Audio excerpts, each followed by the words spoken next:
How you doing, man? Good. Is this Good, man. your first podcast? No, I think I've done like two other ones before. Oh yeah. Yeah. What were those podcasts about? Um, at the time, one of them was in my backyard, and I had transformed my whole backyard into a gym. Really? Yeah. So, one of the guys from LDSN, I think, is the guys that did it, and it stands for Long Days, Short Nights, Okay. and they run a podcast. So they came over, and I have a little podcast station that I had Let's have built. it a little bit closer to your mouth there. Yeah, there we go. That All should be right. good. Cool. There we But go. yeah, so I did that, and then Rachel did one here with me and Jeff. So, Okay. but that's it, man. That's it. This is actually pretty cool. This is more with the mics and all that. Makes a big difference. Honestly, so for those who have been kind of following the journey for this podcast, I had two options. I could either play it by the whole thing with wait until I get money, wait till I have this, and then maybe Right. launch it when I have like $10,000 as a startup, and wait till I can get the best of the best from microphones and cameras. Or I could just say, screw it, just get what I had now. Yeah. But the reason why I'm glad I decided to kind of say more of like a screw it type of thing is because a lot of people don't realize the kind of reps that you have to put in for something like this. It's not about the Absolutely. equipment. It's not about all this. Like, obviously, yes, you have to have good audio equipment. People aren't really going to listen unless it's good audio. Right. But it's more about the conversation, the host, Yeah. the guest, the ability to connect and stuff. And I could tell you one big thing when I first started doing this, I didn't know at all what I was doing. I'd have friends on stuff, which I'm glad I had friends on, but I'd have friends on. We kind of just be talking bullshit. We Yeah. would kind of just be doing stuff. I tried to like niche down a little bit, start talking about like specific things, Yeah. but it didn't really work out. It was kind of just sounded like blabber and stuff. I'm like, why can't I listen to my own podcast? But I can listen to Like these you other listen to guys, others, right? you know? And it like now I'm like over 40 episodes in. Oh shit! I didn't know that. Yeah. Damn. Well, 40 published episodes. I have Really? probably more like 60 that have been recorded. Dude, Those other that's ones, badass. Hell yeah. yeah, those other ones. Obviously, as you can see here, this is a one-man band. Yeah.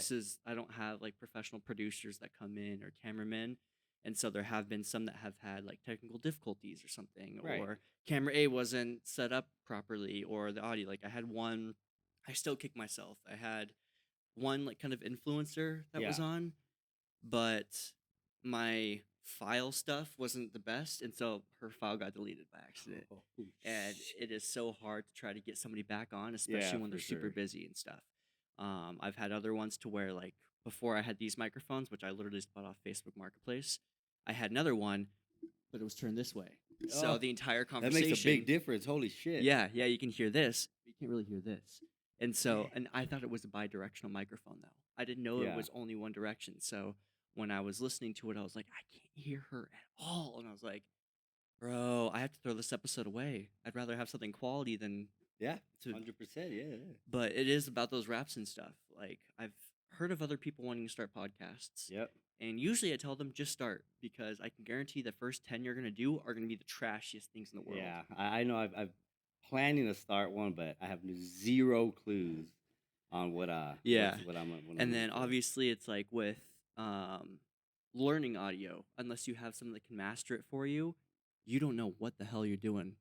Yeah. You don't know how to make it sound good. You don't know how to make it sound like it's actually listen toable. So it's definitely a learning curve. Yeah, for sure. I could see that. If you Just were the time that you took to make sure everything was perfect, I think just makes me realize that there's a lot more to it than just turning on some mics and talking. Yeah, exactly. And then like learning how to like make sure that we're both making sure the levels are good and stuff. Like I'm even over here still trying to make sure I get these levels good so that we're Right. good, you know? Yeah, sounds crisp. Yeah. But that's all just practice, you know, that it's being able to go in and just make sure that everything's good, just practicing the craft. But you have to do that with anything from podcasting to fitness to all that. Absolutely.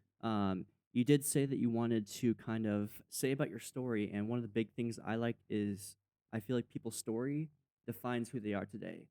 Maybe it like some of the decisions like you've learned from it, but the kind of person that you were in the past, Right. is makes who molded. you Yeah, are yeah. To today. mold you who you are. Absolutely. So I do kind of want to. I'll have you go ahead and make sure it's more in front of your face. Sorry, I know this is why I like to have it on a table because then I Yeah. could just have it doing that. Just make sure like there's this like little logo that you're kind of talking directly into that logo because then it can be like this. That's also Almost like I'm making out with the mic. yeah. There you go. Can you hear it? Can you Yeah, hear yeah, the I can hear it difference? good. I Yeah, can hear there it you good.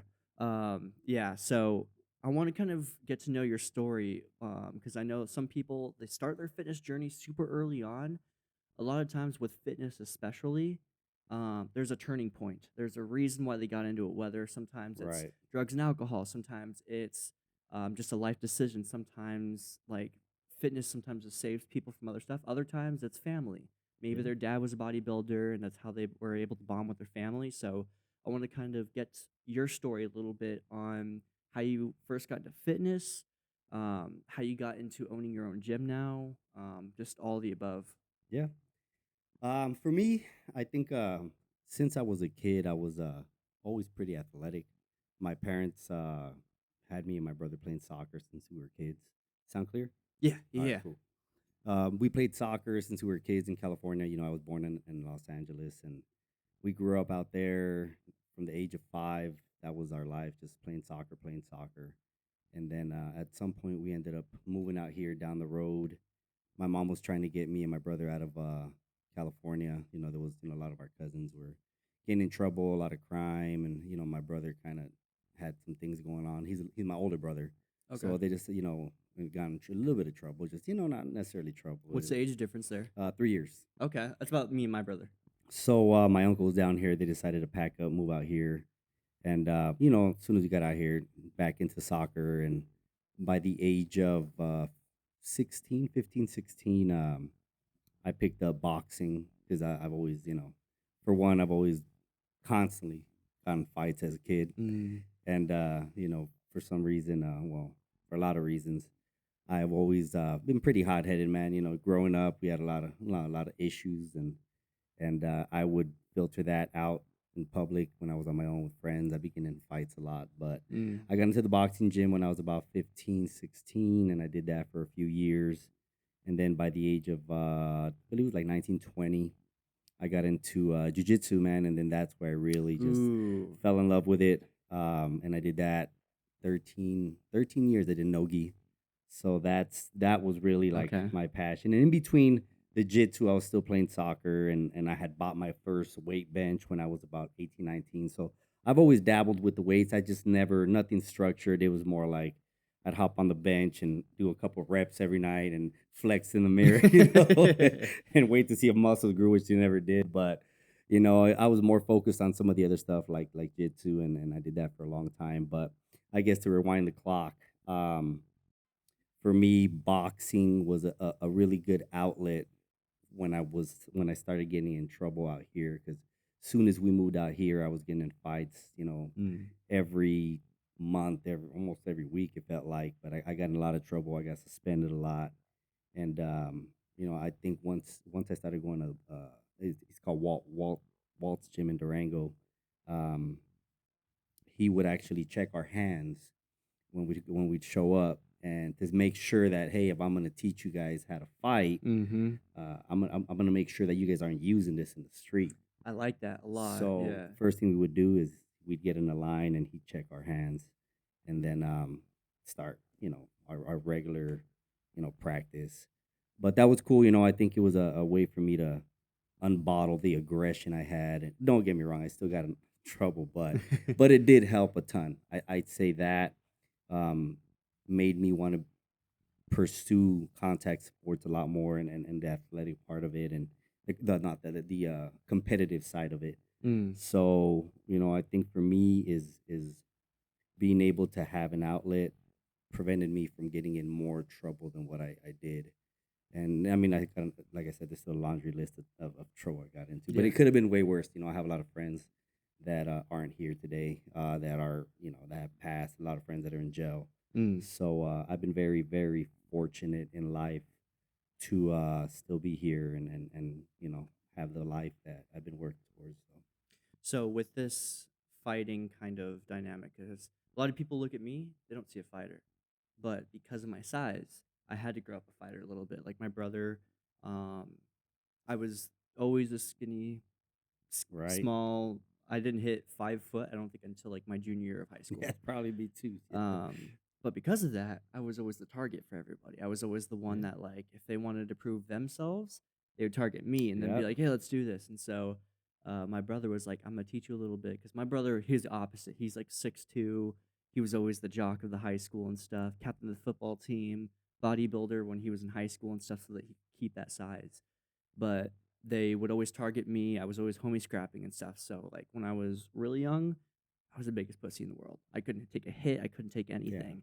But then my brother was like, "You gotta learn how to do it. You gotta learn like do jujitsu.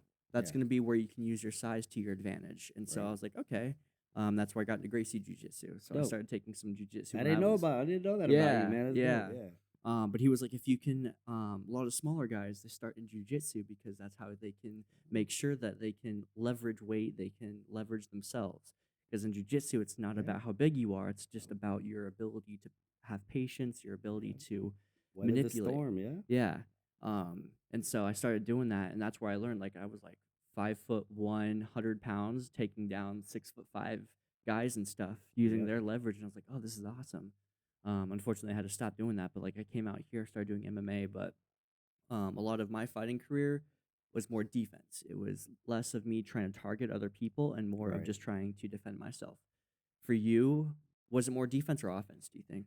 Um, I've always been pretty aggressive, man. So even in the boxing ring, I'm always one Yeah. like. Not that I want to say I like getting hit, man, but it definitely turns on a switch in my head where once you take a Yeah. couple shots, not a lot of people walk me down. I Yeah. guess I'd say if you know in the terms of boxing, it's I tend to be the aggressor most of the time when I spar. Don't get me wrong, not every time, but Yeah. most of the time. And in jitsu, you know what? I was always so comfortable off my back, Mm-hmm. like for me, I was pretty comfortable anywhere. You know, takedowns for me was never my strength. Yeah.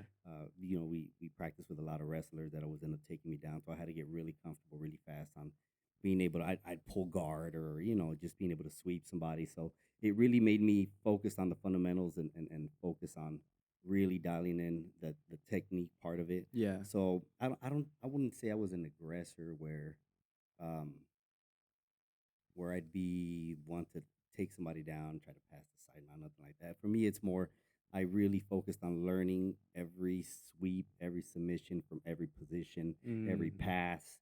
So or like literally I already knew. And as you know, it's kind of like chess. That's what people don't understand Yeah. about jitsu, man. It's like I know that if I'm gonna try to pass guard, he's gonna try to turn and I'm gonna have two, three submissions that I'm gonna go for. And I already know what those counters are or what he's gonna do to try to get out of them. So it's Yeah. like you're trying to plan 2, 3 moves ahead, and that's what I love about it. That's why I like Yeah. rolling with dudes that are kind of knowledgeable and savvy because that's a different kind of rolling.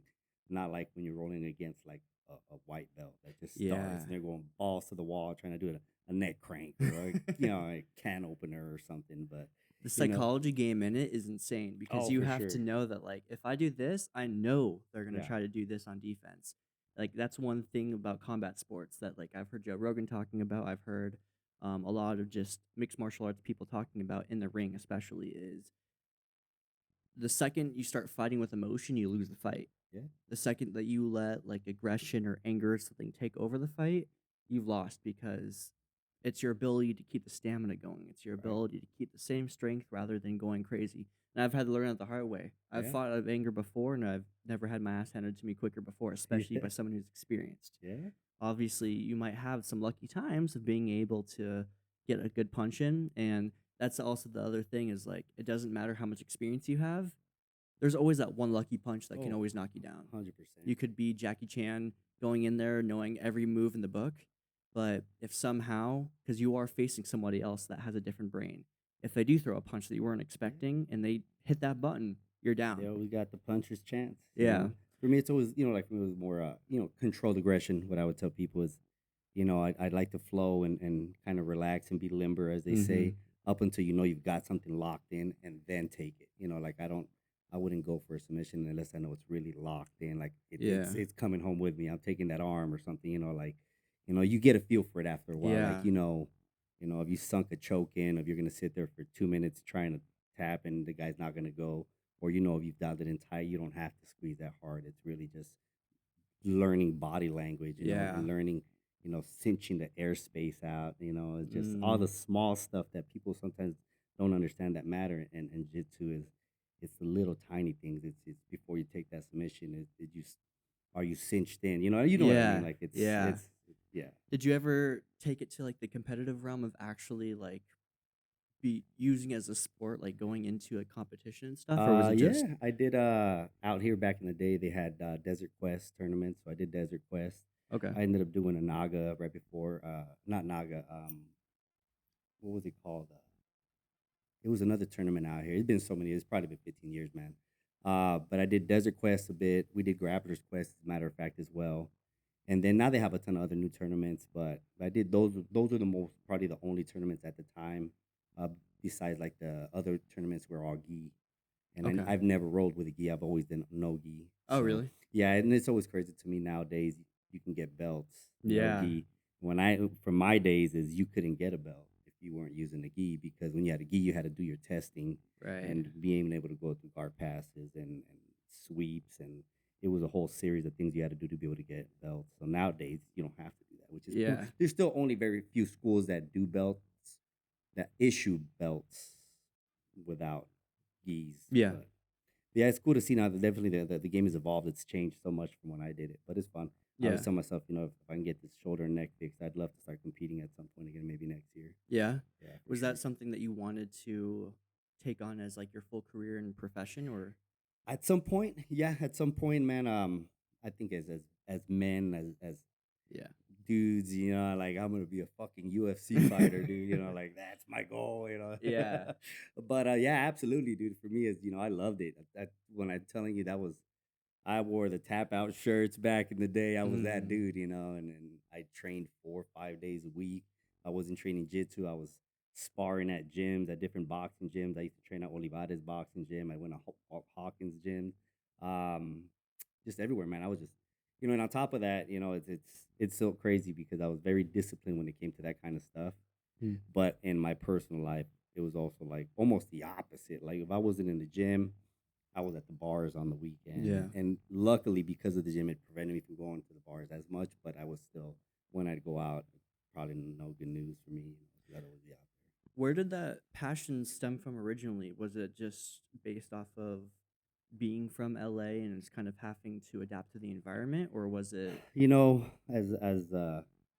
As kids, and I guess it's tough because my parents, um, with me and my brother, they tended to take corporal punishment to the extreme, Mm. and old school Hispanic parents, and get my ass whooped basically in layman's terms a lot, on a daily, and sometimes to the point where it was pretty bad, So my dad and my mom would reprimand us a lot, and I think that made me grow up with a lot of aggression, Okay. because it was literally on a daily, and my uncle used to live with us back in LA, and he's not here with us now, but my uncle was something else, man. He was on drugs, and my parents would be at work. He would literally bet money on me and my brother fighting neighbors' kids, and we had this whole thing. We'd go out there once, twice a week, and they'd bring kids over, and we'd fight them in the front yard. Really? Yeah, man, it was crazy, like dog fights. And I always tell people that I tell my girl there was always one. There's a couple of things in life I'll never forget, certain moments. And I remember there was one time that they brought this kid over, and they called him Tyson. He was little. I'd say he was buff, but he was a kid, but he was this Yeah. buff black kid. And I was terrified of this dude. And my uncle wanted me to fight him, and I was like, nope, I don't want to do it. I don't want to do it. And I remember the day like it was fucking yesterday. I was wearing a Disneyland Mickey Mouse bomber jacket, and I was in my front yard, and there was like 6 kids up there, and everybody was like, come on," and I was like, I was terrified of this kid, right? And kid steps into the yard, they shut the gate, and everybody's on the outside of the chain link fence, come on guys, come on, because I was fighting all the time, that's how I grew up, like, Yeah. and kid pushed me, and I fell backwards on dog shit from my German Shepherd that we used to have. And No. I remember getting up, and everybody was like, "Oh!" And I literally took my jacket off, and I took off running in the house crying, bro. And moments like that, I think I took with me, and it turned me so fucking aggressive to where the point where I would tell myself like, man, I ain't fucking putting up with shit. And I was always a very small dude. I ain't putting up with shit from nobody. I was always the first to throw a punch. And Mm, literally the first month we moved out to Arizona, I got in a fight. Literally the first month. really? And it was pretty bad, man. Like I've gotten, like I said, so many fights as growing up, and on the soccer fields, in school, at bars. Like I've been in a lot of altercations, and I think I always had, even as we still moved down here, the stuff between my parents and my brother and I, and the whooping our ass stuff. Without that was till we were old enough to understand, like, Yeah. they were taking it pretty extreme. Like I've been kicked unconscious before, like by my parents. Really? Yeah, bro, it's pretty bad. I've been my cousin drugged me out of the room, and I was out, and that's the kind of. But I've never raised my hand this day to my parents, but and I don't ever blame them because I probably wasn't the greatest child, but it was to the extreme. I think I've been times where I saw my brother get punched in the mouth, closed fist, stuff like that. Yeah. So it was definitely. I don't want to say my parents are bad parents because my parents are phenomenal Well, parents, that was kind of just parenting but that was tactics and kind of, stuff, yeah, culture, and it was I think really, and I dead serious, that's really what I'd get my ass whooped to the extreme, and I'd walk out of my house, and I'd be looking for the first person to fight because I didn't want to raise my Yeah. hand to my parents, You have all so I'd that be looking aggression I'd in be you. looking to unleash, and that filtered Yeah. into a lot of stuff. That filtered into hanging out with friends that were in gangs, and hanging out with out there doing graffiti on walls, and I was very, very rebellious Mm. as a teen, and it filtered down to almost my early 20s. Hanging out with the wrong crowds, doing a lot of drugs. I was, breaking into cars, breaking into houses, doing a lot of shit when I was young. So Which a lot of people don't realize, especially for the kids who are fighters or the kids that have that, there's usually some sort of source of the aggression. For you, it sounds like there was a lot of aggression coming from your parents. They were doing this stuff to you, but you couldn't do anything back. You couldn't defend right, yourself. You couldn't. take You had all this stuff bottled in you, and you needed some sort of outlet. You couldn't just you like unless like you're in therapy and you have the ability to right, have someone that's able to show you a way to healthily get that aggression out. For you, you just look for the closest thing you can, which right, in your case, it was just your environment, being able to just do all this other stuff, you yeah, know? And so that's why I feel like a lot of times people don't understand when a kid is acting out like that, sometimes there's just some sort of yeah. stem that There's a they just, root to it. yeah. And so maybe they do need someone to talk to. And obviously, like, I'm sure therapy wasn't an option for you Yeah, at that yeah, point. no, You couldn't go to a yeah, therapist and be like, hey, I'm angry. Can you help me? It yeah, was like, it's fight or flight, it's survival, it's yeah. figuring out what you can and can't do. So, I mean, it's completely understandable of why you kind of did all this. It's interesting to me when you were talking about the dog shit story because the funny thing is, you can get hit so many times, and that shit doesn't scar you. The things that do scar you are the emotional things, like Yeah. landing in dog shit. You remember that to the T. You can Yep. remember the feeling of it on your head. You can remember every little thing. I'm sure if I were to ask you like what's the hardest hit you've ever taken or something, it would take you a minute to kind of be like, I don't know, man. Like I've been in so many fights, I don't remember what the hits are. Right. But it's those other things, the emotional ones, Yeah. that are the ones that Those really are the stick things with that you. take. Like I remember personally myself, like out of all the fights, like I don't even like if you asked me how many fights, I'd be like, I don't know. Yep. But the emotional step behind it, maybe the words that they called me or like those little Yeah. trigger points, What the triggered it? emotional Yeah. things, those are the things that stick with you. Those are the things that you take with you till the very end, the things that are like the things that haunt you, you know? Yeah. And so that's like the interesting thing. It's it.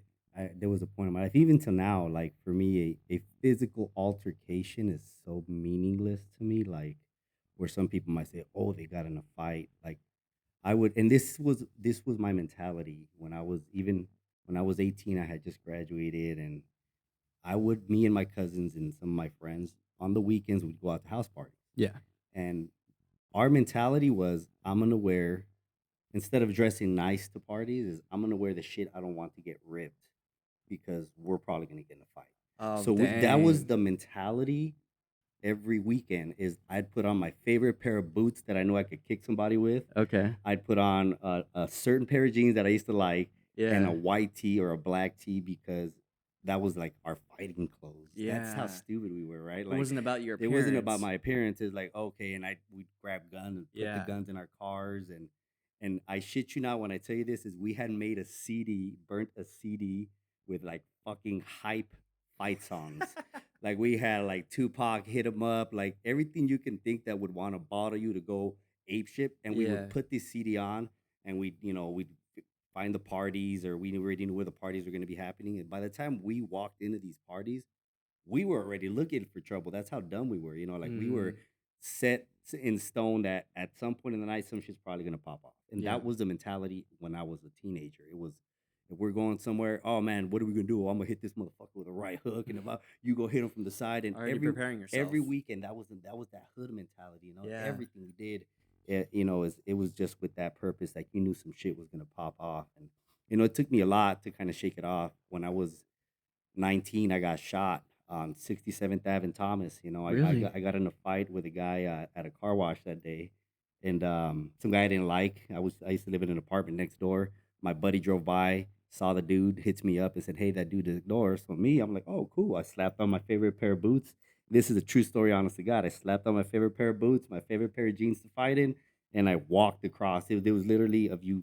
It's the car wash on 59th and McDowell. There's apartments right next to it. I literally walked across the gate, and he was with a dude, and I had one of my buddies with me, and we literally got it on in the parking lot. I ended up beating him up, and that night I used to be from a car club, and we used to have our meetings on 67th Ave in Thomas, and we had like 15 cars deep. We were an import club. We were in a lowrider club. I was in imports, Okay. and they were a gang. I didn't know that. The guy that I got in a fight with, he used to drive a little import as well. Turns out all his cousins and family were gang members. So Oh all of a shoot. sudden, I picked up beef with the gang, which I was like, okay. I mean, I've done that, half of my life. So these dudes show up, and he wasn't even with them, but all these, essays show up, and they were like, "Oh, you jumped my cousin." I was like, "Fuck you, man! I didn't jump your cousin, man. Like, Yeah. he got beat up. Bring him up. Bring him back." Yeah. So what they do is they were like two cars, and then they took off, and they came back with like eight cars with like Oh six heads in shit. every car, and all of a sudden it was just, I was gonna end up fighting his cousin, which was like three times my size. My buddy steps in that was about three times my size, and that dude cheesed up. So what he ended up doing is taking a step back, pulled out a gun, and hit me point blank. I turned to run, and it hit me in my back, fell forward, and then by that time we already knew when they showed up, we had guns, and everybody kind of had guns on the trunks, kind of sitting around, and turned into a big old shootout. Cops picked up like 31 rounds off the ground, and I went to Really? Maryville Hospital, and it was a whole ordeal, man. It was crazy, but that's when my I was having my son was due to be born soon that time, and that knocked a little bit of sense into me. That was probably one of the turning points where at some point I was like, man, I almost died, and I'm about to be a freaking dad, and I think that day it didn't completely change me, but it did help me a lot understand that it's not about me anymore. It's about my Yeah. child that I'm gonna have. But yeah, man, I'm telling you, it was a wild, wild west, man, back in the day. Tell me about a little bit on just getting shot, because obviously, like, if you get shot, there's a big chance that you could hit something fatal. There's a big chance, like, especially if you're shot in the back. I don't know where in the back you got shot, but By my shoulder blade, it actually came out through right under my armpit. So really? luckily, he caught me at an angle, and it wasn't Okay. a big gun. I think they said it was a 32. Okay. So, it wasn't like a 40 or 45, which probably would have blown a chunk off, but Yeah. it wasn't a big caliber gun. But, I was fortunate enough where it went in and out. At the time, I didn't know. I showed up to the hospital and I was fainting. I was just scared, and I didn't know what Yeah. was going on. And This was the first time you've been shot, right? yeah, that's the first time I've been shot at, but the first time I actually got hit. And Okay. I ended up my buddies, we all got in the cars, and my friend drove like 100 miles an hour to Maryville Yeah. Hospital. We all got down, and they told me to take a seat. Legit told me to take a seat. My brother Well, was we'll get with you in a my brother was second. going ape shit at the nurses. It was a mess, man. Did you feel it, like, a second, like, it hit, or was it I know more I of felt like I felt it as soon as it hit because it felt like somebody punched me and I fell to the floor. And at that point, what I did is because the dude was right in front of me, is I tried to stick my head under the car because in the back of my mind, all I could think was, well, I'm probably gonna die, yeah. but I don't want to get shot in the face because all I could think is I don't want my mom to see me with my face being shot. Mhm. And that's literally all I could think about. So I was trying to cram my head under the car, but we had imports that were lowered down to the fucking floor. So literally it was like this, like fucking this on the side, and all I hear was pop, pop, pop, pop, pop, pop, pop, pop, like for a long time. It sounded like World War II, and Yeah. it was a mess, bro. Their cars got shot up, and after that we had beef, and I had a couple of friends ended up shooting one of their friends, and the dude that shot me went to jail like 2 months later because we didn't rat him out. We were looking for him. We don't roll like that. Yeah, And he went to jail like 2 3 months later for murdering somebody. Believe it or not, turns out this dude really. had just got out of jail. When he shot me, he'd only been out of jail like a month. So he's not someone that's like gonna Yeah, take this a dude. second to Yeah, think no, no, about no. it. This dude was, he was one of those guys that you probably don't want to get into it because he's not gonna want to fight. But you He's one didn't of know those that guys. he had I just didn't gotten know out of him. I jail. didn't know none of them. So they were, and I don't even want to name the gangs, Yeah, yeah, but no. yeah, man, it's just yeah, he's one of those guys, bro, like legit, and it was crazy. Now, were you in a gang too, or were you No, just no, growing up in high school, one of my best friends, was from a gang, and I ended up okay? getting in a couple of altercations, just being a good friend, Yeah.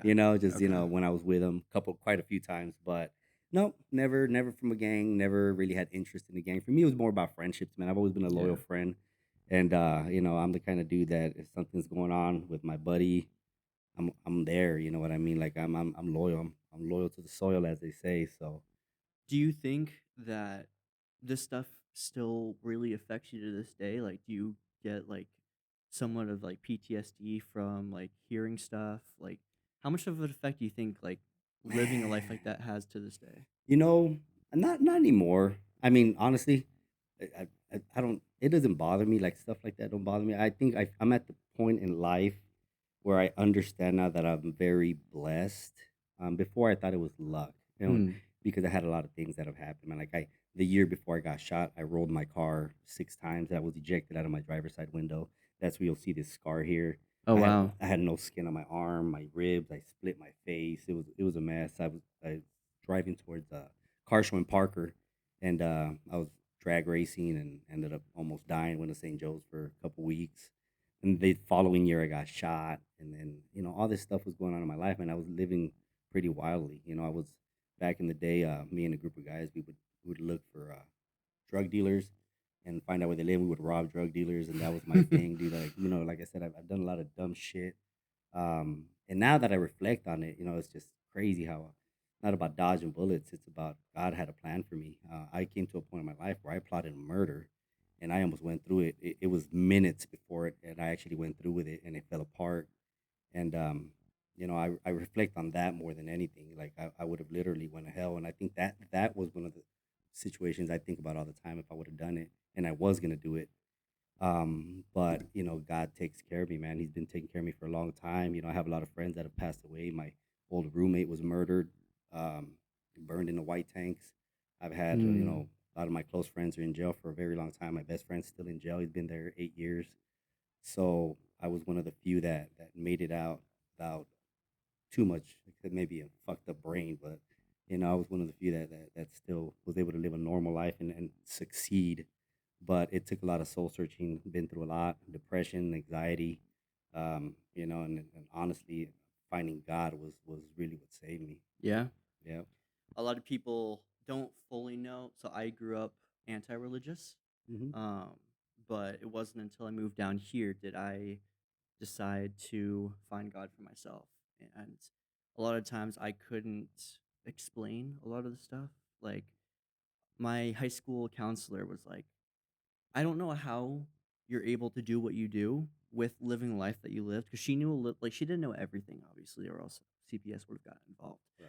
But she knew enough to know that there was a reason why there was stuff that was like I was doing. Like there was a reason I couldn't get my homework in. There was a reason why I was skipping class so much. There was a reason Yeah. why I wasn't the most social with a lot of the people there. Um, I didn't like obviously. So I'm from Flagstaff.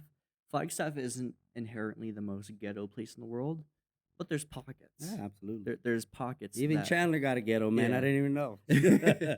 But like being in somewhere like Flagstaff, like at first, no, it wasn't bad. But then once you get to know certain people, you get to know Yeah. the bad parts and stuff. And so and it wasn't until like my late teens did shit really start picking up with shootings and stuff and carjackings and all those different kind of things happening. And so that started definitely taking its own effect. But um it's definitely like I even still definitely see a lot of the effects of it today. Like I'm in therapy today Yeah. because It's that whole thing of getting better and stuff. Yeah. But a lot of it had to do with, for me, finding God. I know when I talk to other people that maybe don't believe in it, because I've seen both sides of the coin. I don't try to force it down their throat. I don't try to like, you need to believe in God. God's gonna save you, because I know that's just gonna deter them even more. They're like, oh, I've heard that a Right. million times, blah blah blah. So I try to approach it in the thing of like, I'm not gonna tell you what to believe in. I know what helped save me. I Right. know, in like planting that seed. Um, did you grow up religious, or is that Oh something that yeah. you found? My mom, we're Catholic, Okay. and she took us to church. I did my communion, and I forget what the other stuff is called, but I did basically all that. But I was never, even though I was forced to do it as a kid, Yeah. it was never really something that captivated me. I didn't. As soon as had the choice, I stopped going to church, and Okay. when I was in church, I was falling asleep. And it was something that, you know, the only time that I talked to God was when I needed something. Mm, And I always tell people, like, when people tell me that they don't believe in God, and I'd be like, well, what would happen if your mom is in a wheelchair or fighting for her life? What would you do? yeah. You probably ask for God at that point, Yeah. right? What would you do if you were, lying in the middle of the road dying from a car accident? You're not going to believe in God then and ask God for Yeah. help, and I think people tend to say that because it's comfort knowing that they don't have to devote time Mhm.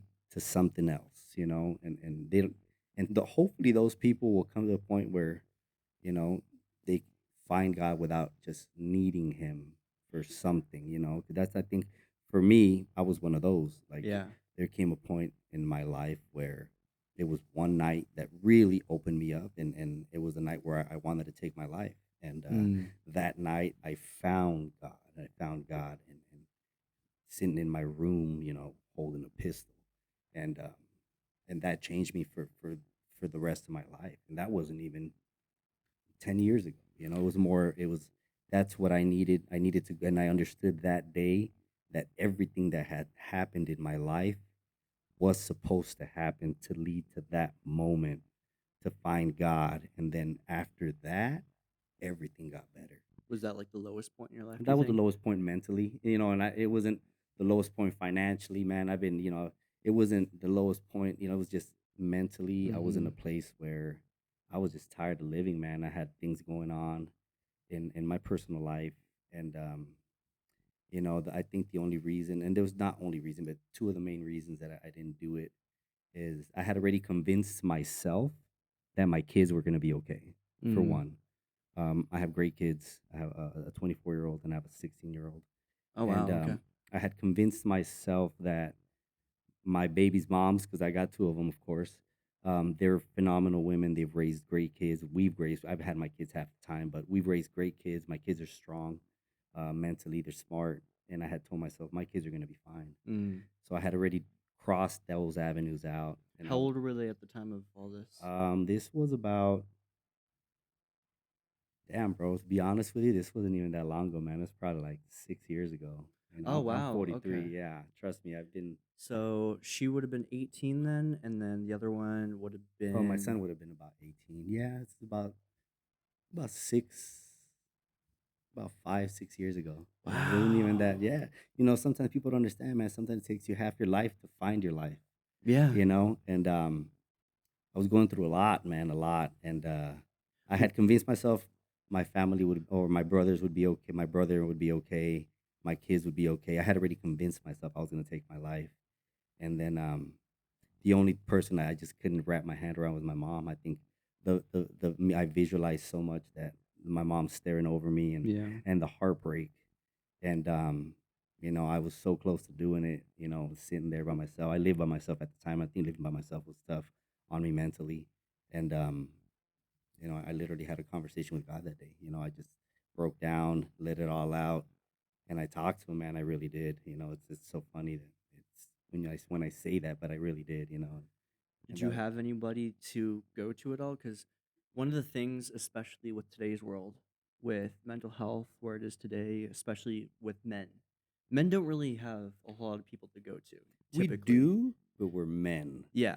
Yeah. and we Okay. Yeah. bottle it in, and Yeah. that's what I did. Well, it for us, at least for me, it's weakness. Yeah. we don't want to seem weak, so that's why it's so hard for us to be able to go to somebody else. But in times like this, like I know it might be hard to talk about, but I do feel like these things are the most important things to talk about because, like, for Absolutely. me, I struggle with hardcore depression. Like, even right Yeah. now, Yeah. a lot of people from the outside don't realize, like, I'm struggling with depression right now. I know how to hide it because I've been dealing with it so long, Right. Yeah. but it's still there. Have I attempted it? No. Have I thought about it? More than I can ever Right. count. My parents have both attempted it multiple times. My brothers attempted it.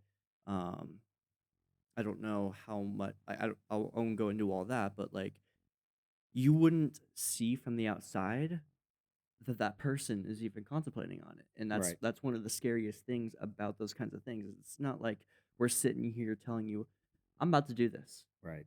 It's something that we don't want you to know. You know?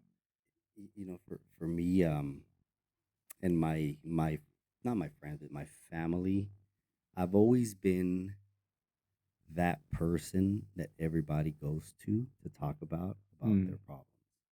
Um, when I go to my mom's, she talks to me about my dad. When I go to my dad, he talks about my mom. When I go to my brother, he'll talk about, I've always Yeah. been that person everybody turns to, you know? So I've always felt, even with friends, but I've always felt I had to be strong and I had to not be weak because they're already going through stuff. Right. Everybody's going through stuff. So I don't want to put more burden on them by telling them, "Oh man, you know what? I'm not doing too well." Yeah. Like, and I've never been one to want to put that on anyone because I know people have their own problems and issues. So I Mhm. bottle it up and I bottle it up and I bottle it up. And there would be days where, for me, it would be more like, "Oh man, I'd be out at a bar and I used to do drugs. I used to do cocaine. I've done a lot of shit and I'd get drunk and Yeah. coked out and I'd blow up at a bar and get in this big old bar fight." And it would come from all that bottled up stuff that I had going on, and then it Right. would just burst, and that would be it. And then I'd reset, and I'd be okay, and that's kind of what most of my life has been. What Is did your life look like at this time of kind of like you kind of told me about like you had the pistol and stuff, but what did your life overall look like? Like maybe jobs or you know, family? when I was in high school, I've been working since I was about when whatever the legal age was, 15 and a half, 16. Yeah. I got a girl pregnant my junior year in high school. Oh So I had to wow. Okay. start working. And once I started working, man, I started working at a Harkins theater. Then I have not stopped working. I haven't had a job lapse since I was 15, 16 years old. Really? Legit, no job. I have been working nonstop since the age of 16 without downtime. Even, I tried to go to school and to PC. And oh, that's when I went to school is when I got shot. I had just enrolled and I just never went back, but I was still working. And In I've been working. college? Okay. Cause I was still playing soccer when I first graduated, and then I had got a scholarship. I didn't take it because I was partying, and then I had enrolled, and I got shot September of 2020. Uh, no, 2000, because 19. I graduated in 1999, and I had my car accident September 17th of 1999. Okay. And 1 year later, I got shot. So I had tried to go back to school and I didn't. But anyways, what was the question? You said Just kind of like what your life looked like I was as normal, man. I worked. I've always worked. I've always been pretty functional. yeah. Even I mean, there was a stint when I was like 21. I got hooked on glass, and I smoked glass for about a year. Is that meth? Yeah, my friends Okay. got me into it, man, and they started off as a, hey, let's try this out and they were already doing it, and let's try this out on a Friday, and we go rage at clubs, and we party, and then it turned into Saturday, Sunday, and then there was no sleep on Monday because I was wired. And Monday, no sleep on Sunday. Go to work Monday, and then they started doing it Sunday, and then at that point, I was like, oh, and they got Mm. really lost into it to the point where one of them went like years later was homeless, the other one years later went to jail, Yeah. and they went full blown like, and I don't use the term tweaker, but they went full blown like, Yeah. and I stopped after about a year and a half. Once I really started looking at them and how far they had gone, and one of them parted out their cars, and it was pretty bad. And I told Dang. myself that's enough. The one thing about me, man, I always have pretty good willpower. You Yeah. know what I mean? Like, I if I say enough is enough of a certain thing, I'm pretty good at stopping it at the time. But yeah, I had a stint with that, and I was still functional. I was still working. I was still probably nobody would even know, you know. Yeah. And yeah, I had my fair share with drugs, man. I had my fair share of a lot of stuff that happened, and I was always functional. I was always working. I was always a happy dude. I get along well with my parents, my siblings. It's just a lot of internal stuff. I think that Yeah. from growing up, that behind closed doors, people don't understand that things that you're dealing with. Is this the first actual like business you've ever owned? No, when I was married, I had a mixed martial arts gear, a clothing line. As a matter of fact, I sold the shorts, I sold shin pads, gloves. Remember, I told you I was into Yeah, yeah, MMA, yeah. and when I was training, I started. It was called what was it called? Wild Side Fight Gear. And Okay. yeah, man, I had some sponsored fighters, one in Washington, one in New York, here, a bunch here and locally. I used to train at the Proving Ground out in Surprise. It's called the Proving Ground Gym. And yeah, so I owned that business. And then with my divorce, I kind of let it all go. And then I always had a passion for it. I just kind of stopped. And then, with the fitness and the weights, I always drug my weights around. After I got divorced, the one thing I took was my pool table and the weights, and Mm. typical dude shit. And I moved in with my brother, worked out over there, and I still kept training at certain places. And now I started Fitness Junkeez in '99, and that was a clothing brand. And I started Fitness Junkies as a brand, because as a clothing brand, because I knew one day I wanted to open up a gym. Okay. I just didn't know how soon it was going to happen, but I knew it was going to happen. I wrote out a business plan, what it was going to look like. So I started doing the T-shirts, and basically part of my business plan was find a property, a house, and then a fixer upper, and fix it up, and use that to be able to either get the house I want or take the money out to open up a gym. So I found the house, I fixed it up, went and got my certification to become a trainer. And on top of that, I was still working my regular 9 to 5. And I started training clients at home, selling shirts to most of the clients that would show up. And then I started the online for the shirts. And it kind of just stayed steady until enough where I had enough clients to where I felt comfortable being able to pull the trigger, man. I pulled out everything I own. Took out my 401k, my home equity. I had put a big dent in my savings, and I went all in on it years later. So in 2023, I decided to take the leap of faith, and Mm. I still had my full time job. I've been working a full. I was working two jobs. I was a business consultant by day, and I was personal training people since 2020, end of 2020, full time at my house. So literally, I would wake up, train clients at 5, 6, 7, get ready for work, hit the road, come back at 3, train clients from 4 to about 9 o'clock at night. So I literally worked long, long, long hours for years, and even still to today, I mean, I'm here 5:30 to 9:30. Yeah. But that's what it took. It wasn't easy. A lot of ups and downs. At one point, I had no money because I spent it all in my backyard on equipment, Mm. and I was able to get that back and then do this. And at some point here, I had damn near no money, and now it's steady a little bit, starting to grow, and starting to come together. But yeah, the one thing I think I've realized is I've lost the fear of losing it all. I've lost the fear of Mm. the what if. Like, what if I fail? And I think now I see it more as I will only fail if I give up. That's a big part even for me as like an entrepreneur. Um I did 9 to 5s up until about 3 years ago myself. I was working in finance. I was a banker, doing all that kind of stuff. A lot of people like, oh, making good money. I wasn't making shit. I, Yeah, I worked more driving for Uber and stuff than I did as a finance person for the credit unions and stuff, banker, teller, all that kind of stuff. So if that goes to tell you anything, that's a yeah, big thing. But um, even the transition for me was the scariest thing in the world because I've been working since I was 12 years old, yeah, but I had only worked for other companies. I'd only worked for other people. I had that steadiness from a paycheck of knowing that this is how much, like, that was, even though I wasn't paid a whole lot for my finance job, I at least had the security and the mindset of I'm taken care of financially. I know what my paychecks are going to look like for the rest of the year because I know how many hours I'm going to be putting. I know what my hourly pay is. And after quitting that 9 to 5, like I had some money saved up, so I didn't have to like worry too much. But it put me in such like a panic mode of absolutely. the disruption of my schedule. The fact I didn't have to wake up at 7 a.m. to get to work. I Yep. didn't have to do this. I was on my own. Yep. And that was like the scariest part that I had to go through. But it's also I had to remember that like it's for me, it's all in God's timing for the Yes. business. Yes. I can't guarantee that I'm gonna get this business going because I remember. So I created 3 plans. By the time I was 16, I was gonna move out. By the time I was 18, by the time I was 26, I was gonna have no less than $100,000 in my account. By the time I was 28, I was gonna have no less than $1 million in my account.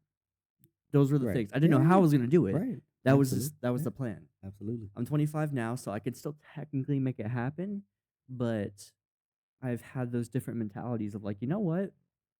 It's good to have those mentalities, but the money isn't what I need to be chasing. Right. That's so big. That's when you hit that. It's you know, for me with the gym, it turned into so much more. It was at first I just want to open up a gym, Yeah. and then it was as I started training people, I started to understand more about people. Mm. And I think the moment I knew that this is what I wanted to do for the rest of my life was one of my clients, and one of my clients came to me one day and I used to train him and his wife, and he came to me in private and he, hey man, I want to talk to you. And I was like, what's up? And he told me, man, I want to thank you. You saved my marriage.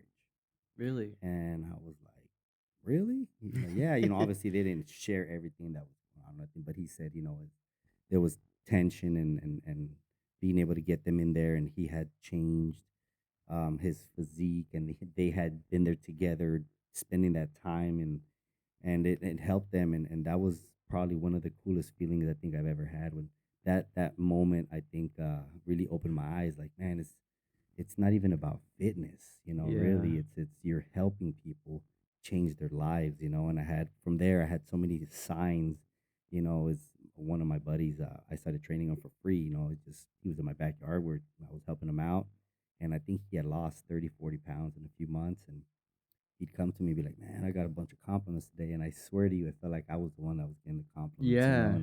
and my whole life had always been about me, me, me, me. I want to feel good, I want to make money, I want Yeah. to do this, and the pleasure that that brought me was unlike anything I've ever felt.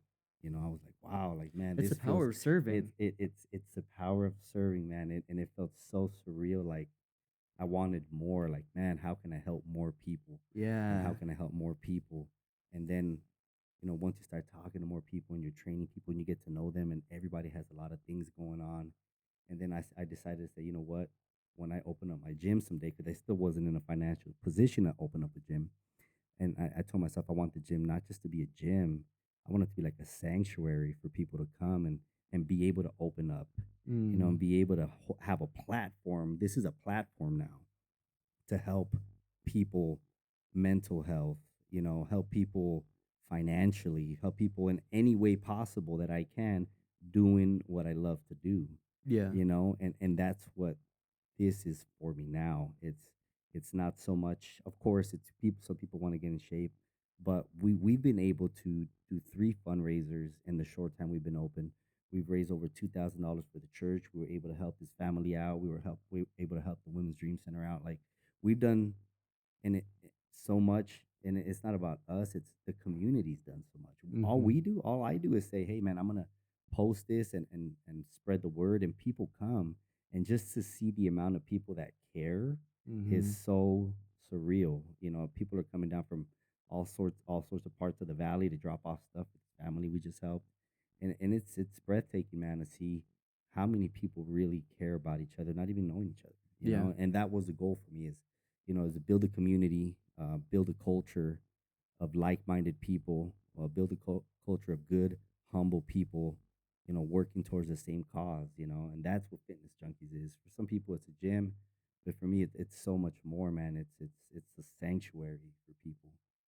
What was the process or the things like I don't know anything about the business of owning a gym. Obviously, you have the physical location, you have the equipment. I'm sure there's insurance and stuff. I'm sure there's a bunch of different stuff, but I definitely part of all this is to kind of just teach people also about businesses that they Absolutely. want to get into. So when opening a gym, especially such as this is a private gym, it's not like a big Right. corporate type of thing.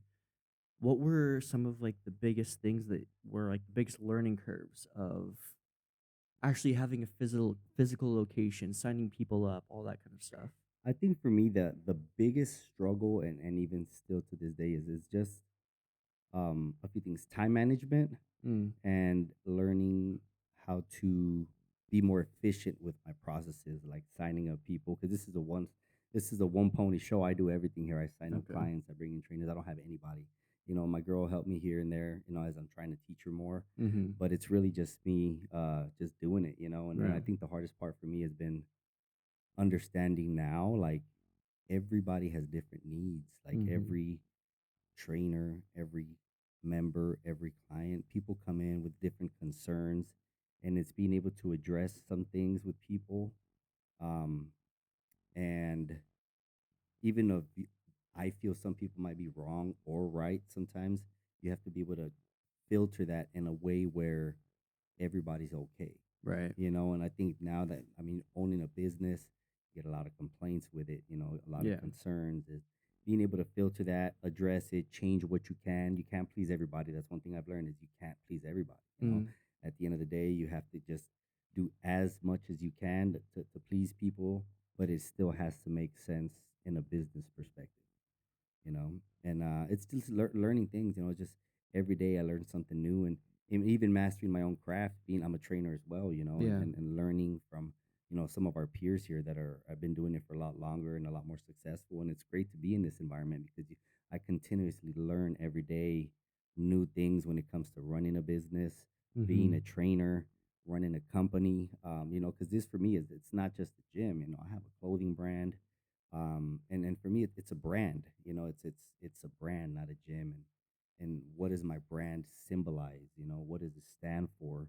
What are people going to remember Fitness Junkies for? And that's very important to me.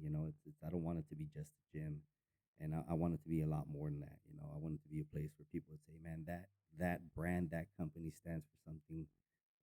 Stands for people." You Mhm. know, and that's where, how do I continue to do that? How do I continue to grow in every way possible?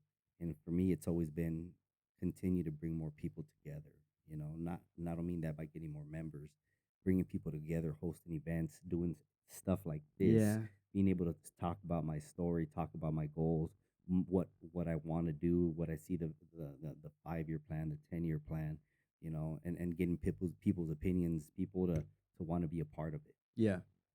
So if, say, young Henry were to come in, or somebody they want to open a gym, they want to help make people like make a difference and stuff, they want to own their own business. Where do you think they should start, like, step 1? Like, they have no idea how to run a business, they have no idea how to do anything. They may have a little bit of experience working out, they're not even certified for anything, Right. but they wanna get into this business. They see maybe Arnold or something, or they see some of these bigger people, they have a lot of motivation, they wanna help other people. Where can they start, like, the first 3 things that you think that they should do in order to get to the point of being able to own a gym and starting a Yeah. business and stuff? I've had this conversation a lot because my goal Yeah. for every trainer is for them to own a gym someday. Right. Like I'm big on helping people advance and move, because I wish I would have had somebody in my corner sooner, or in my corner in general, Yeah. guiding me. I had to learn this all on my own and wing it all on my own. But one thing I've realized is there's always people trying to get into fitness. Right. There's enough for everybody to eat. So what I tell people is, I just had this conversation, I think last week, is get your LLC, Mhm. go get your bank account, and write a business plan of what you want your business to be. And once you write your business plan, then it's all about taking that step. For me, social media is big. Mhm. This is how we advertise now. This is how people see who we are. Back in the day, you would have commercial radio, uh, the newspapers. Now we have this Right. platform, which, if it's used in the right way, you can be very successful. So I always tell people, don't overthink it. Get your LLC, your EIN, get your bank account, and then get your name. Obviously you'll have your name, everything established, And once you've done that, then you're an official business owner. Yeah. You're legit an official business owner. And then it's just make your plan, Yeah. give yourselves deadlines, every 3 months, every quarter, you should be working towards something. Hey, at the end of the third quarter, I wrote out my business plan. By in the next 3 months, half a year, you should be taking a step on doing something. Start your social media, put yourself out there, enroll yourself in school for personal training. That's simple stuff that we Yeah. could do that's going to be helpful. Take business courses if you know nothing about business. But if not, it's as simple as being able to go out there and talk to people like me. What I did when I started this gym, I got in my car, I drove to um, 5 gyms in one day and asked for the owners. And some of them were very receptive. Let me tell you, I've learned about a lot about this business, and some of them were not. But Yeah. I walked into the gym and said, "My name is Henry Escobar. I just opened a Fitness Junkeez in Avondale. I'm a new business owner, and I'd like to pick your brain and ask you for advice and help." That's And the awesome. one thing about me, man, is I'm humble, bro. I come from nothing, and I don't have pride. There's not pride where I'd say I'm better than anybody else. There's always going to be somebody smarter, Right. always somebody that's going to be better, always somebody that's been through it. And I literally did that in one day. I drove around, got a lot of advice from some great people. I made some great friendships. Chad at Fitness One, Ivan at Muscletopia. The guys at Blood Sweat MVMT. I've been out there. I've talked to these. I got to know them and pick people's brains. Pat at Track Club. Jeff here, our trainer here, man, he's phenomenal. I go to his church now. That Oh yeah. yeah, he's a preacher. He preaches at his church, Oh, okay. and I've got to learn a lot from people. Just being able to be humble, be open, be receptive, and ask questions. Ask questions. That's the easiest way, man, is to ask questions. And along those answers, there's gonna be some stuff that you're gonna take with you, and some stuff that you're not. But it's okay. You know Yeah. what I mean? Everybody runs different. But what I would advise people is don't prolong it. Just do it. Just do it. I waited so many years. I wish I would have had this mentality earlier in life. I wish I would have shook this fear off back then. Yeah. It's just about getting up and doing it, and it doesn't have to all come at once, but you can still take steps. I always say every quarter you should be doing something, stepping back and seeing what did I do this last three Yeah. months towards my goal. That it could be as simple as buying a new laptop. Hey, I bought a new laptop towards my goal. Yeah. Hey, I enrolled in a course. Little things like that. I got my first client. Once you get that ball rolling, you're gonna notice you're gonna want to do it more and more and more and continue to Mm-hmm. grow. And at that point, that's when you start saying, okay, well, what would it take to open up a gym? Well, you're gonna make sure you have to have good credit or the cash, and see how big of a gym. And then there's places that can help. They'll tell you in a certain size gym you can probably fit X amount of machines. What kind of machines do you want? These are things Mm-hmm. you can do that's free. You can grab a notepad and say, these are all the kind of machines that I want. This is what I want my gym to look like. I did all this. Yeah. And that way, when you're ready to take that step and get out there and pull a loan out, you know what you're doing. You can call companies, and once you have an LLC, your EIN number, you can register with these manufacturers for gym equipment. Have them quote you on or pre qualify you to finance a loan for equipment.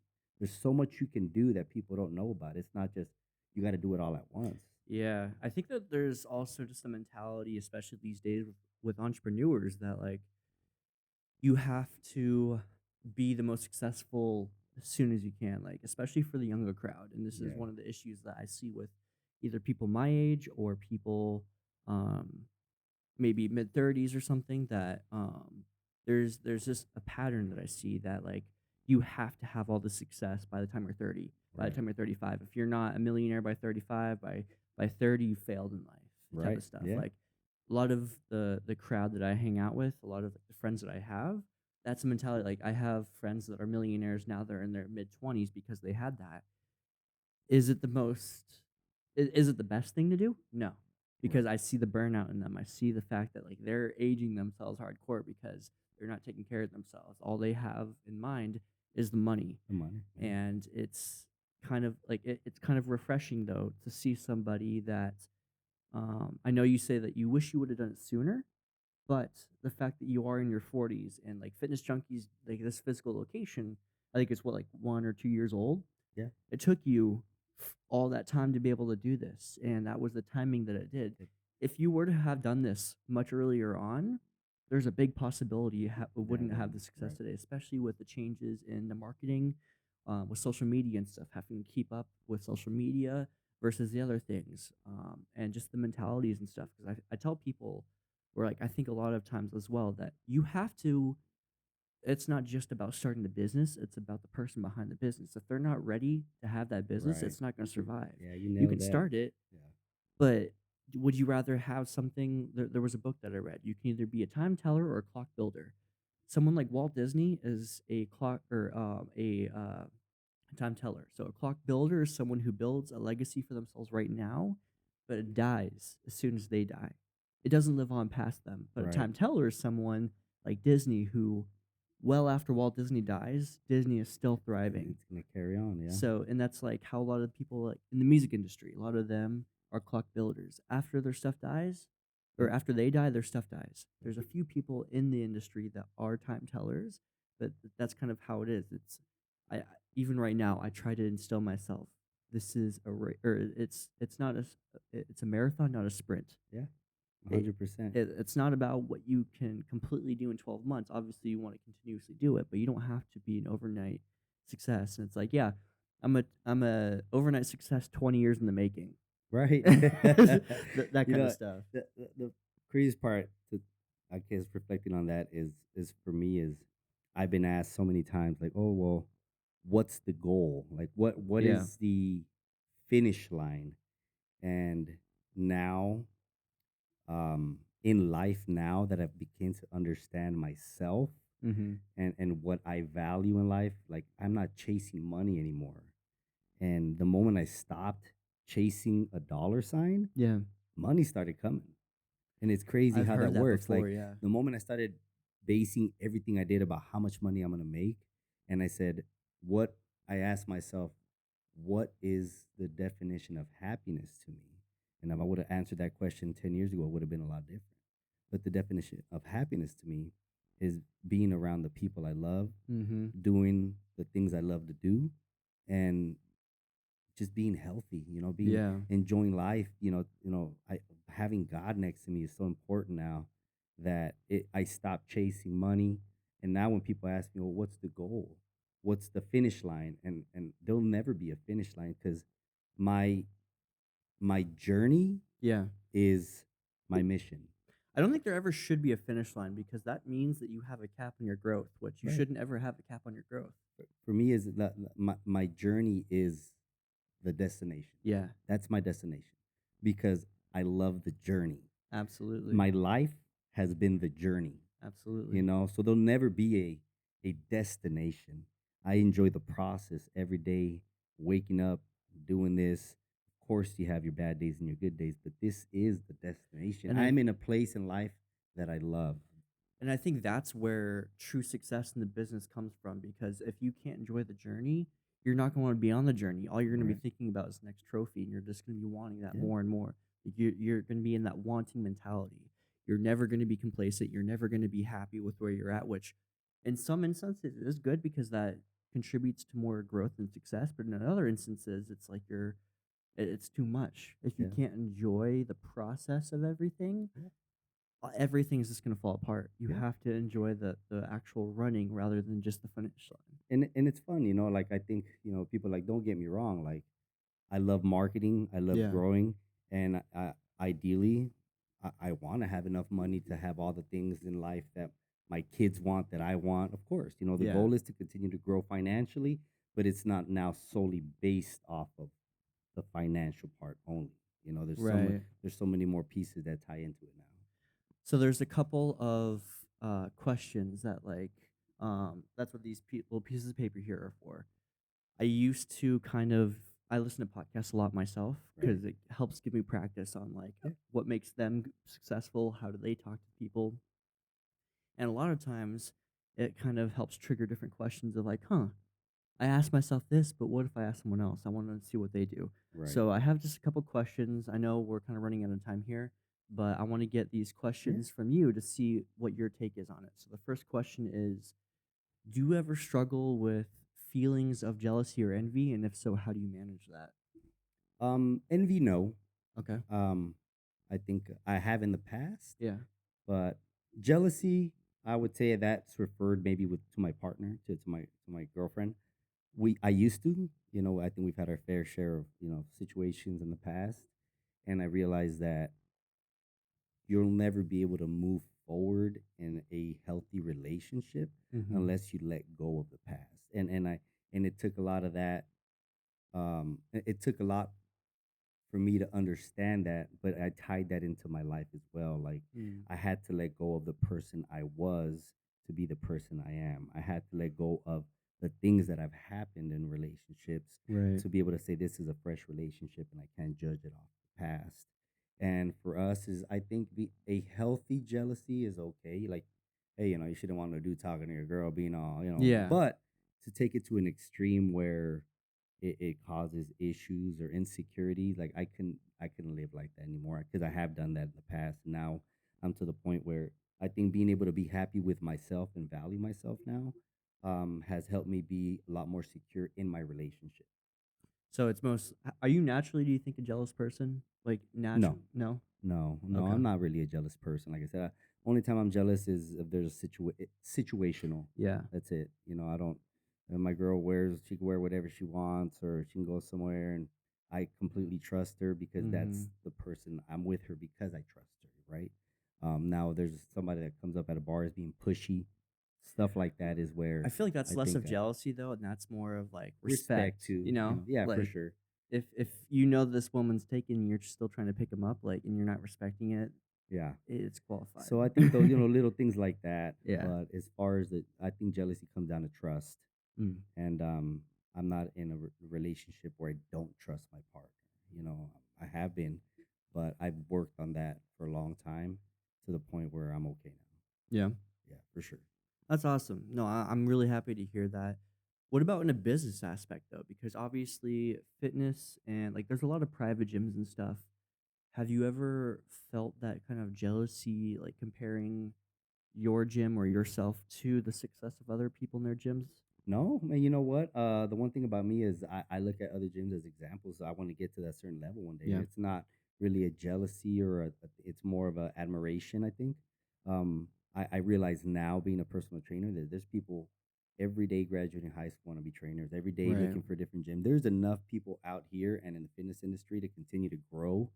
So for me is when I look at other gyms, I look at other gyms so I can use some of the things they do Right. and turn them into my own ways. Like, hey, if I like to read something a lot, I'm gonna try to do something similar that I like. Like for me, Okay. Fitness Junkeez is a very unique concept, um, and it's gonna be unlike a lot of other gyms. And not just because the gyms are the machines, it's because of the culture of the people. Yeah. I don't think you're gonna go into a lot of gyms where you get to go and sit down and talk to multiple people about faith. You know, Yeah. that doesn't really happen too often, right? And we're comfortable here. So I sit down with people, talk about personal issues all the time. As an owner, Yeah. I'm not gonna walk into some of these private gyms and start talking about, and I got some stuff going on, and Yeah. and here we do this on a daily, Right. but we've established that through things like this, through podcasts, through talking to Right. people, making sure that people are comfortable, and that's the biggest thing. Is I had a mission and I had a vision, a unique vision for this gym is to make it a friendly environment where you can come in and say, "Man, Henry, I need to talk to you, man. I've had a long day. I got some shit Mm. going on, and let's go, man. Let's chop it up. If you Yeah. need to text me at 2 in the morning, if you need to call me, bro, I'm there for you. Yeah. And that's what I want people to understand is that's our culture here. Absolutely. I've gotten texts from members, at 10, 12 o'clock at night, having a really bad night, Yeah. and I've gone talked to people out for an hour, but that's Wow. it. That was the point. That was my goal Right. because you never know what could happen, Yeah. and for me is if you can reach out and save one person or help one person, that's the goal in life, man. Absolutely. That's the goal, that's the meaning of life is take your gift and give it away, and I think my gift is my passion for what I do, is to want to help other people, um and just being able to set the example for my kids so they can say, "Man, my dad was a good dude. I want to do that. I want to Yeah. help others." And for me at the end of the day, what matters the most is the way that my kids see me. What example I leave my kids with. So when I'm gone, they can be proud to say, "Man, my dad was a good dude." That's awesome, man. Well, Henry, I don't want to take too much of your time. You run a very busy gym here, and I appreciate the time that you've given us today to be able to kind of figure out a little bit more about what Fitness Junkies is, because obviously we've learned it's so much more than just a gym. It's so much more than just a place to go work out. It's a sanctuary, like you said, and I love to kind of get the story behind the person or the people behind it. So I just want to say a big thank you to just giving us this time to Oh, be thank able to you. kind of dive in a little bit more to your story, the story behind Fitness Junkies. Is there any like shout outs or any specific things that we may not have touched up on that you want to make sure get said? Yeah, you know what? I do want to thank all our trainers, all our members, because none of them, without them, this wouldn't be a possibility. You know, I Mm. have a big support system, my friends, my squad, my family. This has been a community project. You know, like this has Mm. been. I've had a lot of hands that have helped me. My girl, my kids. You know, my ex. You know, everybody's been involved at some point, either morally for support or just hands on. But when I'm telling you, man, there's a huge community here with a lot of people that care, man. So I just want to say thank you to everybody, and we're gonna continue pushing forward, man. We're gonna continue to grow, and we're gonna take this to a whole other level, man. We're gonna turn heads, and we're gonna make people understand that there's so much more to life than just living every day by day, thinking about what we can do for ourselves. You know, the Mm. moment we start helping others, life takes a whole different meaning. So our goal here is to continue to just open people's eyes and let everybody know that people care. People care about your community. People care about each other, and we're proof. I love it, man. I love Thank it. you. Well, I appreciate it, man. Yes, We'll sir. talk soon.